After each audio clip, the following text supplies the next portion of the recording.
ಅನಿಸಿದರೆ ಅಥವಾ ರೆಸೊನೇಟ್ ಆದರೆ ಮಾತ್ರ ತೊಗೊಳ್ಳಿ, ಇಲ್ಲ ಅಂದರೆ ಬಿಟ್ಬಿಡಿ. ಇದು ಒಂದು ಜನರಲ್ ರೀಡಿಂಗ್ ಮಾತ್ರ ಆಗಿರುತ್ತೆ. ಕಾರ್ಡ್ಸ್ನ ಶಫಲ್ ಮಾಡಿದಾಗ ಫೆಬ್ರವರಿ ಮಂತಲ್ಲಿ ನನಗೆ ಫಸ್ಟ್ ಕಾರ್ಡ್ ಟೆಂಪ್ರೆನ್ಸ್ ಕಾರ್ಡ್ ಬಂದಿದೆ. ಟೆಂಪ್ರೆನ್ಸ್ ಕಾರ್ಡ್ ಬಂದಿರೋದ್ರಿಂದ ಸೊ ನೀವು ಏನೋ ಟ್ರೈ ಮಾಡ್ತಾ ಇದ್ದೀರಾ, ಸೊ ಯಾರನ್ನಾದ್ರೂ ಕೇರ್ ಮಾಡ್ತಾ ಇದ್ದೀರಾ ಅಥವಾ ನಿಮ್ಮನ್ನು ಯಾರಾದರೂ ಲವ್ ಆ್ಯಂಡ್ ಟೇಕ್ ಕೇರ್ ಮಾಡ್ತಾ ಇದ್ದಾರೆ. ಸೊ ಸೆಂಟರ್ ಇದ್ದೀರಾ, ಗ್ರೌಂಡೆಡ್ ಇದ್ದೀರಾ ಅಂತ ಹೇಳ್ಬೋದು ಸದ್ಯಕ್ಕೆ.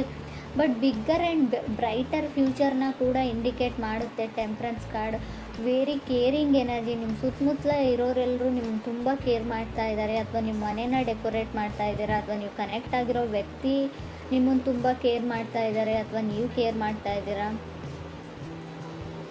ಸೊ ತುಂಬ ಡ್ರೀಮ್ಸ್ ಇದೆ, ತುಂಬ ಕನಸುಗಳನ್ನ ಕಟ್ಕೊಳ್ತಾ ಇದ್ದೀರಾ.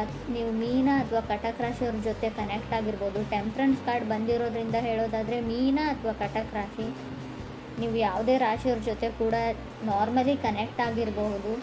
ಸೆಕೆಂಡ್ ಕಾರ್ಡ್ ನನಗೆ ಏಸ್ ಆಫ್ ಕಪ್ಸ್ ಬಂದಿದೆ. ಏಸ್ ಆಫ್ ಕಪ್ಸ್ ಬಂದಿರೋದ್ರಿಂದ ಡೂ ಓವರ್ ಅಗೇನ್ ಅಂತ ಹೇಳುತ್ತೆ. ಮಾಡಿರೋ ಕೆಲಸನೇ ಮತ್ತೆ ಮಾಡಬೇಕಾಗುತ್ತೆ, ಅದು ಯಾವುದೇ ವಿಷಯದಲ್ಲಾಗಿರ್ಬೋದು. ಸೊ ಫೀಲ್ ಗುಡ್ ಎನರ್ಜಿ ಇದೆ ಅಂತ ಹೇಳ್ಬೋದು. ಒಂದು ಸಮೃದ್ಧತೆ ಅಂತ ಕರಿತೀವಿ ನಾವು, ಏನೋ ಒಂದು ನೆಮ್ಮದಿ, ಫೀಲ್ ಗುಡ್ ಎನರ್ಜಿ ನಿಮ್ಮ ಮುಖದಲ್ಲಿದೆಯೋ ಅಥವಾ ನಿಮ್ಮ ಪಾರ್ಟ್ನರ್ ಮುಖದಲ್ಲಿದೆಯೋ. ತುಂಬ ಹೊಸ ವ್ಯಕ್ತಿಗಳ ಪರಿಚಯ ಆಗಿದೆ ಇತ್ತೀಚೆಗೆ, ಹೊಸ ಜಾಗದಲ್ಲಿ ಇರಬಹುದು ನೀವು. ಏಸ್ ಆಫ್ ಕಪ್ಸ್ ಇರೋದ್ರಿಂದ ಏಸಸ್ ಯಾವಾಗಲೂ ನ್ಯೂ ಸ್ಟಾರ್ಟ್ನ ರೀಪ್ರೆಸೆಂಟ್ ಮಾಡುತ್ತೆ. ಸೊ ನಿಮ್ಗೆ ಯಾರಾದರೂ ಲವ್ಡ್ ಒನ್ಸ್, ನಿಮ್ಗೆ ಇಷ್ಟ ಆಗಿರೋ ವ್ಯಕ್ತಿ ಸೊ ಮೆಸೇಜ್ ಮಾಡ್ಬೋದು, ನೀವು ಯಾರಿಗಾದ್ರೂ ಮೆಸೇಜ್ ಮಾಡ್ಬೋದು. ಕಮ್ಯುನಿಕೇಷನ್ ಇದೆ ಅಂತ ಸೆಕೆಂಡ್ ಕಾರ್ಡ್ ಹೇಳುತ್ತೆ. ತುಂಬ ಲವೇಬಲ್ ಮೆಸೇಜಸ್ ಪಾಸ್ ಆಗ್ತಾ ಇದೆ ಅಂತ ಕೂಡ ಹೇಳ್ಬೋದು. ಥರ್ಡ್ ಕಾರ್ಡ್ ನನಗೆ ಟೂ ಆಫ್ ಸಾರ್ಡ್ಸ್ ಬಂದಿದೆ.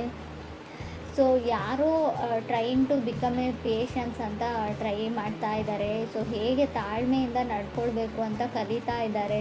ಸೊ ಕಂಟ್ರೋಲಿಂಗ್ ಎನರ್ಜಿ ಇದೆ ಅಂತ ಹೇಳ್ಬೋದು. ನೀವು ಅಥವಾ ನೀವು ಕನೆಕ್ಟ್ ಆಗಿರೋ ವ್ಯಕ್ತಿ, ಅದರ್ ಪರ್ಸನ್ ಕೂಡ ಇದಾಗಿರ್ಬೋದು. ಮುಂಚೆ ಎಲ್ಲದಕ್ಕೂ ಸಿಟ್ಟು ಮಾಡ್ಕೊಳ್ತಿರೋ ವ್ಯಕ್ತಿ, ಕೋಪ ಮಾಡ್ಕೊಳ್ತಿರೋ ವ್ಯಕ್ತಿ ನಿಮ್ಮ ಜೊತೆ ಕನೆಕ್ಟ್ ಆದಮೇಲೆ ಸ್ವಲ್ಪ ತಾಳ್ಮೆನ ಕಲಿತಾ ಇದ್ದಾರೆ, ಸ್ವಲ್ಪ ಕಾಮ್ ಆಗಿರೋದಕ್ಕೆ ಟ್ರೈ ಮಾಡ್ತಾ ಇದ್ದಾರೆ ಅಂತ ಹೇಳ್ಬೋದು. ಫೋರ್ತ್ ಕಾರ್ಡ್ ನನಗೆ ಫೋರ್ ಆಫ್ ಸಾರ್ಡ್ಸ್ ಬಂದಿದೆ. ಯಾರಿಗೂ ಭಯ ಇದೆ, ಫಿಯರ್ ಇದೆ, ಸ್ವಲ್ಪ ಭಯ ಆಗುತ್ತೆ. ಓವರ್ ಥಿಂಕಿಂಗು, ಪದೇ ಪದೇ ನಡೆದೋಗಿರೋ ಘಟನೆ ಬಗ್ಗೆ ತುಂಬ ಅತಿಯಾಗಿ ಯೋಚನೆ ಮಾಡ್ತಾರೆ ಅಂತ ಹೇಳ್ಬೋದು. ಈ ಥರ ಕ್ಯಾರೆಕ್ಟರ್ ನಿಮ್ದಿದೆಯೋ ಅಥವಾ ಅದರ್ ಪರ್ಸನ್ಸ್ ಇದೆಯೋ. ಬಟ್ ಏಟ್ ಆಫ್ ಸಾರ್ಟ್ಸ್ ಕೆಲವೊಮ್ಮೆ ಚೇಂಜ್ ಆಗಿರೋ ವ್ಯಕ್ತಿನ ರೀಪ್ರೆಸೆಂಟ್ ಮಾಡುತ್ತೆ. ಇತ್ತೀಚೆಗೆ ನೀವು ತುಂಬ ಚೇಂಜ್ ಆಗಿದ್ದೀರೋ ಅಥವಾ ನೀವು ಕನೆಕ್ಟ್ ಆಗಿರೋ ವ್ಯಕ್ತಿ ಚೇಂಜ್ ಆಗಿದ್ದಾರೋ ಅಥವಾ ಕನೆಕ್ಟ್ ಆಗಬೇಕು ಅಂದ್ಕೊಂಡಿರೋ ವ್ಯಕ್ತಿ. ಸೊ ಯಾರೋ ಡೇಟ್ಗೆ ಹೋಗ್ತಾ ಇದ್ದೀರಾ, ನೀವು ನಿಮ್ಮ ಗರ್ಲ್ ಫ್ರೆಂಡ್ನ ಡೇಟ್ಗೆ ಕರೀತಾ ಇದ್ದಾರೆ, ಅವರು ನಿಮ್ಮ ಜೊತೆ ಮೀಟ್ ಆಗ್ತಾ ಇದ್ದಾರೆ. ಸೊ ತುಂಬ ಫ್ರೆಂಡ್ಲಿ ಕ್ಯಾಜುವಲ್ ಕಾನ್ವರ್ಜೇಷನ್ ಇದೆ ಅಂತ ಹೇಳ್ಬೋದು. ಕಮ್ಯುನಿಕೇಷನ್ ಆದರೂ ಕೂಡ ತುಂಬ ಕ್ಯಾಜುವಲ್ ಫ್ರೆಂಡ್ ಥರ ಅವ್ರು ನಿಮ್ಮನ್ನು ಟ್ರೀಟ್ ಮಾಡ್ತಾರೆ, ನೀವು ಅವ್ರನ್ನ ಒಂದು ಗುಡ್ ಫ್ರೆಂಡ್ ಥರ ಟ್ರೀಟ್ ಮಾಡ್ತೀರಾ ಅಂತ ಹೇಳ್ಬೋದು. ಫಿಫ್ತ್ ಕಾರ್ಡ್ ನನಗೆ ಸಿಕ್ಸ್ ಆಫ್ ಕಪ್ಸ್ ಬಂದಿದೆ. ಸಿಕ್ಸ್ ಆಫ್ ಕಪ್ಸ್ ಕೆಲವೊಮ್ಮೆ ಸಿಕ್ಸ್ತ್ ಪ್ಲೇಸಲ್ಲಿ ಬಂದರೆ, ಅದು ಕೂಡ ಏಟ್ ಆಫ್ ಸೋರ್ಡ್ಸ್ ಆದಮೇಲೆ ಬಂದರೆ ಫ್ಲರ್ಟಿಂಗ್ ಎನರ್ಜಿ ಅಂತ ಹೇಳ್ತೀವಿ. ನೀವು ಯಾರ ಜೊತೆನಾದರೂ ಫ್ಲರ್ಟ್ ಮಾಡ್ತಾ ಇದ್ದೀರೋ ಅಥವಾ ನಿಮ್ಮ ಜೊತೆ ಯಾರಾದರೂ ಫ್ಲರ್ಟ್ ಮಾಡ್ತಾ ಇರ್ಬೋದು. ಕೇರ್ಫುಲ್ಲಾಗಿರಿ. ಸೊ ಅವ್ರಿಗನ್ಸುತ್ತೆ ನಾನು ಫ್ರೆಂಡ್ ಮಾಡ್ಕೊಳ್ತಾ ಇದ್ದೀನಿ, ಕ್ಯಾಶುವಲ್ ಫ್ರೆಂಡ್ಸ್ನ ಮಾಡ್ಕೊಳ್ತಾ ಇದ್ದೀನಿ ಅಂತ ಅವ್ರು ಥಿಂಕ್ ಮಾಡ್ತಾ ಇರ್ಬೋದು. ಬಟ್ ಬೇರೆಯವರು ಅಥವಾ ನೀವಾಗಲಿ ಯಾರಾದರೂ ಇಬ್ಬರಲ್ಲೊಬ್ಬರು ಸೀರಿಯಸ್ ಆಗಿದ್ದೀರಾ ಅಂತ ಕೂಡ ಹೇಳುತ್ತೆ ಎನರ್ಜೀಸು. ಸ್ವಲ್ಪ ಕೇರ್ಫುಲ್ಲಾಗಿರೋದು ಒಳ್ಳೆಯದು. ಸೆವೆಂತ್ ಕಾರ್ಡ್ ನನಗೆ ಫೋರ್ ಆಫ್ ಪೆಂಟಿಕಲ್ಸ್ ಬಂದಿದೆ. ಹೋಲ್ಡಿಂಗ್ ಬ್ಯಾಕ್, ಯಾರೋ ಯಾರಿಂದನೋ ದೂರ ಸರಿತಿದ್ದಾರೆ ಅಂತ ಅಂದ್ಕೊಳ್ಬೋದು. ಡಿಸಿಷನ್ನ ತೊಗೊಳ್ಳೋದ್ರಲ್ಲಿ ಲೇಟ್ ಮಾಡ್ತಾ ಇದ್ದೀರಾ, ನೀವು ಅದರ್ ಪರ್ಸನ್ನು ಆ ವ್ಯಕ್ತಿಯಿಂದ ದೂರ ಆಗ್ತಾ ಇದ್ದೀರಾ, ಸ್ವಲ್ಪ ಕಾಂಟ್ಯಾಕ್ಟ್ನ ಮಿಸ್ ಮಾಡ್ಕೊಳ್ತಾ ಇದ್ದೀರಾ ಅಂತ ಹೇಳ್ಬೋದು. ಏಟ್ ಕಾರ್ಡ್ ನನಗೆ ಟವರ್ ಕಾರ್ಡ್ ಬಂದಿದೆ. ಟವರ್ ಕಾರ್ಡ್ ಬಂದಿದೆ ಅಂತ ಭಯ ಪಡೋ ಅಗತ್ಯ ಇಲ್ಲ.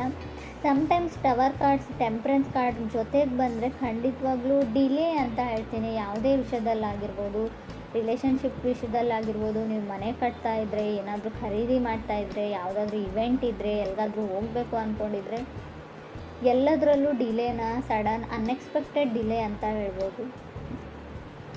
ಸೊ ನೀವು ರೆಡಿಯಾಗಿಲ್ಲ, ಯಾವುದಕ್ಕೂ ಇನ್ನೂ ಟೈಮ್ ಬೇಕು ಅಂತ ಹೇಳ್ತಾ ಇದೆ ಅಂತಲೂ ಹೇಳ್ಬೋದು. ಮೇ ಬಿ ಡೆಸ್ಟಿನಿ ರೆಡಿ ಇಲ್ಲ ಅಂತ ಹೇಳ್ಬೋದು. ನೀವೇನೋ ಮಾಡಬೇಕು ಅಂತ ಇದ್ದೀರಾ, ತುಂಬ ಎಕ್ಸ್ಟರ್ನಲ್ ಫೋರ್ಸಸ್ಸು ನಿಮ್ಮನ್ನು ತಡೀತಾ ಇದೆ. ಆ ಕೆಲಸ ಪೂರ್ತಿ ಆಗಕ್ಕೆ ಬಿಡ್ತಾ ಇಲ್ಲ ಅಂತ ಕೂಡ ಹೇಳ್ಬೋದು. ಸೊ 9th ಕಾರ್ಡ್ ನನಗೆ ಹ್ಯಾಂಗ್ ಮ್ಯಾನ್ ಬಂದಿದೆ. ಹ್ಯಾಂಗ್ ಮ್ಯಾನ್ ಕೂಡ ಅದನ್ನೇ ಹೇಳುತ್ತೆ, ಎಲ್ಲ ಕೆಲಸಗಳು ನಿಧಾನವಾಗಿ ಆಗುತ್ತೆ, slow and steady wins the race ಅಂತ ಹೇಳ್ತೀವಿ. ಎಷ್ಟೇ ನಿಧಾನವಾಗಾದರೂ ಕೂಡ ಕೆಲಸ ಕಂಪ್ಲೀಟ್ ಆಗುತ್ತೆ ಅಂತ ಹೇಳ್ಬೋದು. 10th ಕಾರ್ಡ್ ನನಗೆ 5 ಆಫ್ ಸಾರ್ಡ್ಸ್ ಬಂದಿದೆ. ಹುಷಾರಾಗಿರಿ, ಮೇ ಬಿ ಬ್ರೇಕಪ್ಸ್ನ ಹೇಳ್ತೀನಿ, 5 ಆಫ್ ಸಾರ್ಡ್ಸ್, ಡಿವೋರ್ಸ್ನ ಹೇಳ್ತೀನಿ. ನಿಮಗೆ ಗೊತ್ತಿಲ್ಲದೆ ಇರ್ಬೋದು, ಆಲ್ರೆಡಿ ಡಿವೋರ್ಸ್ ಆಗಿರೋ ವ್ಯಕ್ತಿ ಜೊತೆ ನೀವು ಕನೆಕ್ಟ್ ಆಗ್ತಾ ಇದ್ದೀರಾ ಇತ್ತೀಚೆಗೆ, ಅವ್ರು ಹೇಳದೇ ಇರಬಹುದು ಅಥವಾ ಆಲ್ರೆಡಿ ನಿಮಗೆ ಗೊತ್ತಿರ್ಬೋದು. 5 ಆಫ್ ಸಾರ್ಡ್ಸ್ ಕೆಲವೊಮ್ಮೆ ಮನೆಯಲ್ಲಿ ಡ್ರಾಮಾ ಫೈಟ್ಸ್ನ ರೀಪ್ರೆಸೆಂಟ್ ಮಾಡುತ್ತೆ, ಸಣ್ಣ ಪುಟ್ಟ ಜಗಳನೂ ದೊಡ್ಡದಾಗಿ. ಸೊ ಮೇ ಬಿ ಡಿವೋರ್ಸ್ವರೆಗೂ ಹೋಗಿರ್ಬೋದು. ಹರ್ಮೆಟ್ ಕಾರ್ಡ್ ಕೂಡ ಬಂದಿದೆ. ಸಮ್ಟೈಮ್ಸ್ ಹರ್ಮೆಟ್ ಕಾರ್ಡ್ ಡಿವೋರ್ಸ್ ಆದಮೇಲೆ ಮೇ ಬಿ ಸ್ಯಾಡಲ್ಲಿ, ಸ್ಟ್ರಗಲಲ್ಲಿ ಕೆಲವ್ರು ಇರ್ಬೋದು. ಫೈಟ್ ಫಾರ್ ಲವ್ ಅಂತ ಹೇಳುತ್ತೆ ಹರ್ಮೆಟ್ ಕಾರ್ಡ್. ಟಯರ್ಡ್ ಆಫ್ ಲವ್ ಅಂತ ಹೇಳ್ತೀವಿ. ಫುಲ್ ಆಫ್ ಡೌಟ್ಸ್ ಇದ್ದರೂ ಕೂಡ ಹರ್ಮೆಟ್ ಕಾರ್ಡ್ ಬಂದಿರುತ್ತೆ. ಡೌಟ್ಸ್ ನಿಮಗಿದೆಯೋ ಅಥವಾ ಅದರ್ ಪರ್ಸನ್ಗಿದೆಯೋ. 11th ಹರ್ಮೆಟ್ ಕಾರ್ಡ್ ಇರೋದ್ರಿಂದ ಖಂಡಿತವಾಗ್ಲೂ ನೀವು ಡಿಪ್ರೆಷನ್ ಲೆವೆಲ್ಗೆ ಹೋಗಿರ್ಬೋದು. ಕೆಲವರು ತುಂಬ ಓವರ್ ಥಿಂಕಿಂಗ್, ತುಂಬ ಯೋಚನೆಯಲ್ಲಿ ಕೂಡ ಕೆಲವರು ಇದ್ದೀರಾ ಅಂತ ಕಾರ್ಡ್ ಹೇಳುತ್ತೆ. ಕೆಲವ್ರಿಗೆ ವೆಕೇಷನ್ನ ಅಗತ್ಯ ಇದೆ ಅಂತ ಹೇಳ್ಬೋದು.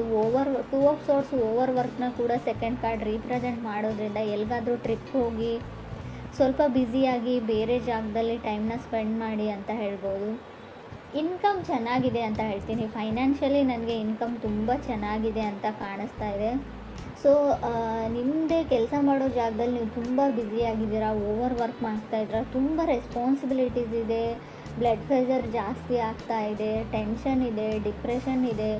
ಸೊ ಮೇ ಬಿ ಇದು ನೀವು ಕೆಲಸ ಮಾಡೋ ವಿಷಯಕ್ಕೆ ಸಂಬಂಧಪಟ್ಟಿರುತ್ತೆ ಅಂತ ಹೇಳ್ಬೋದು. ವೆಕೇಷನ್ನ ಅಗತ್ಯ ಇದೆ ನಿಮಗೆ, ಸ್ವಲ್ಪ ಟೈಮ್ ತೊಗೊಳ್ಳಿ, ಹೊರಗಡೆ ಎಲ್ಲಾದರೂ ಹೋಗಿ.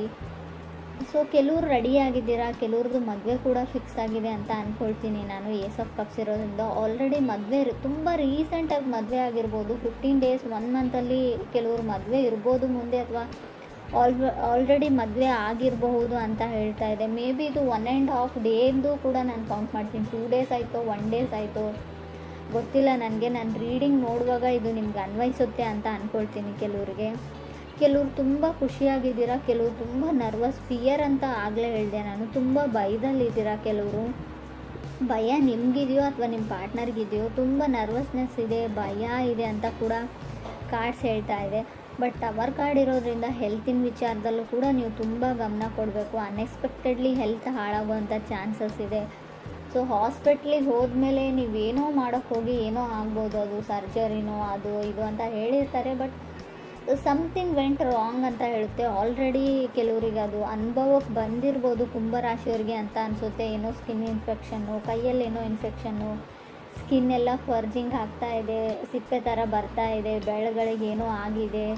ಸೊ ಏನೋ ಸಣ್ಣ ಪುಟ್ಟ ಇನ್ಫೆಕ್ಷನ್ಸ್ ಆಗುವಂಥ ಚಾನ್ಸಸ್ ಕೂಡ ಇದೆ. ನನಗೆ ಗೊತ್ತು ಇದು ಲವ್ ಲೈಫ್ ರೀಡಿಂಗ್, ಆದರೂ ಕೂಡ ಕಾರ್ಡಲ್ಲಿರೋದನ್ನು ನಾನು ಹೇಳ್ತಾ ಇದ್ದೀನಿ. ಮೇ ಬಿ ಕೆಲವ್ರಿಗೆ ಉಪಯೋಗಕ್ಕೆ ಬರುತ್ತೆ ಇದು ಕೂಡ ಅಂತ ಅನಿಸುತ್ತೆ. ಇನ್ನು ಲವ್ ಲೈಫ್ ವಿಚಾರಕ್ಕೆ ಬಂದರೆ ಸ್ವಲ್ಪ ಜಗಳನ ಹೇಳ್ತೀನಿ, ಬ್ರೇಕಪ್ನ ಹೇಳ್ತೀನಿ. ಆಲ್ರೆಡಿ ಮದುವೆ ಆಗಿರೋರಿಗೆ ತುಂಬ ಜಗಳ ಮತ್ತು ಡಿವೋರ್ಸ್ವರೆಗೂ ಹೋಗುವಂಥ ಚಾನ್ಸಸ್ ಇದೆ. ತುಂಬ ಯೋಚನೆ ಮಾಡಬೇಡಿ. ಮಿಸ್ಅಂಡರ್ಸ್ಟ್ಯಾಂಡಿಂಗ್ ಕೂಡ ನನಗೆ ಕಾರ್ಡ್ಸಲ್ಲಿ ಕಾಣಿಸ್ತಾ ಇದೆ. ಟವರ್ ಕಾರ್ಡ್ ಇರೋದ್ರಿಂದ ಮಿಸ್ಅಂಡರ್ಸ್ಟ್ಯಾಂಡಿಂಗ್ ಆಗೋದ್ರ ಜೊತೆಗೆ ಅದನ್ನು ನೀವು 100% ನಂಬ್ತೀರಾ ಕೂಡ. ಸೊ ಗಮನ ಕೊಡಿ. ಯಾವುದೇ ವಿಚಾರ ಇರಲಿ ತುಂಬ ಸರ್ತಿ ಯೋಚನೆ ಮಾಡಿ ಡಿಸೈಡ್ ಮಾಡಿ. ಯಾವುದನ್ನು ಟವರ್ ಕಾರ್ಡ್ ಅಂದರೆ ಸಡನ್ ಡಿಸಿಷನ್ ತೊಗೊಳ್ಬೇಕು ಅಂತ ಅನಿಸುತ್ತೆ. ಸೊ ಕೋಪದಲ್ಲಿ ಕೊಯ್ಕೊಂಡಿರೋ ಮೂಗು, ಸೊ ನೀವು ಸಮಾಧಾನ ಆದಮೇಲೆ ಖಂಡಿತ ಬರಲ್ಲ. ಈ ವಿಚಾರದ ಬಗ್ಗೆ ಕೂಡ ನೀವು ತುಂಬಾ ಯೋಚನೆ ಮಾಡಬೇಕು. ಕೆಲವರಿಗೆ ನನಗನ್ಸುತ್ತೆ ಹ್ಯಾಂಗ್ ಮ್ಯಾನ್ ಇರೋದ್ರಿಂದ ನಿಮಗೆ ಡಿಲೇ ಮಾಡೋಕ್ಕಿಷ್ಟ, ನೀವೇ ಯಾವುದನ್ನು ತುಂಬ ಎಳಿತಾ ಇದ್ದೀರಾ, ಯಾರಿಗೂ ತುಂಬ ಕಾಡಿಸ್ತಾ ಇದ್ದೀರಾ ಅಂತ ಕೂಡ, ನೋ ಹೇಳ್ತಾ ಇದ್ದೀರಿ ಅಂತ ಕೂಡ ಕಾರ್ಡ್ ಹೇಳುತ್ತೆ.